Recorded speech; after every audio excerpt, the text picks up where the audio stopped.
कितनी तालीम है आपकी? ये 4 जमातें पढ़ी हैं। सिर्फ 4 जमातें पढ़ी हैं? जी। इतनी कम तालीम की क्या वजह है? बस हेड मास्टर ने स्कूल से निकाल दिया था। स्कूल से निकाल दिया था? जी। उसकी क्या वजह? बस बुखार का बहाना लगाकर स्कूल से छुट्टी करनी थी। गलती ये कर बैठा, दरख्वास्त देने खुद चला गया स्कूल में। आगे जाके देखा तो मास्टर थर्मामीटर लिए बैठा था।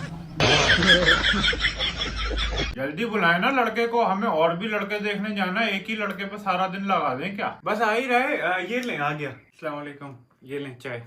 ये टोपी रोज लगाते हो या आज हमें दिखाने के लिए लगाई हुई है? नहीं नहीं, रोज टोपी लगाए बगैर तो घर से निकलता ही नहीं है मेरा बच्चा। आप क्यों जवाब दे रही हैं? उसके मुंह में जबान नहीं है? वो जरा शर्मीला है ना, ज्यादा बोलने की आदत नहीं है इसको। कोई गर्लफ्रेंड तो नहीं है तुम्हारी? जी वो अरेंज मैरिज करनी थी ना, इस वजह से सबसे ब्रेकअप कर लिया था। विर्गो हो? नहीं नहीं, विर्गो तो मैं हूँ, मेरा बच्चा तो सैगिटेरियस है। रंग थोड़ा काला है लड़के का वैसे। आपको पिंक वाला चाहिए था? ये समोसे तुमने बनाए? नहीं, ये तो सामने बेकरी से मंगवाए। गाड़ी कौन सी है तुम्हारे पास? ऑल्टो है मेरे पास। आल्टो तो छोटी है। लेकिन आप तो खुद रिक्शे से आई हैं। बहुत ही लंबी जबान है यार लड़के की। लड़की खुश रहेगी ना फिर तो। तुम्हारी आंखों में फर्क है, इधर देखो।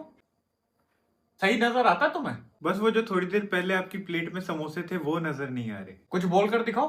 कुछ कुछ और। खड़े हो ना, चल के दिखाओ, डांस करके दिखाओ। आज की रात मजा हुस्न का आंखों से। चलो भाई, ये तो बहुत बिगड़ा हुआ है लड़का भाई। रुके, मेरी बात तो सुने। मैं तो विर्गो ही मर जाऊंगा।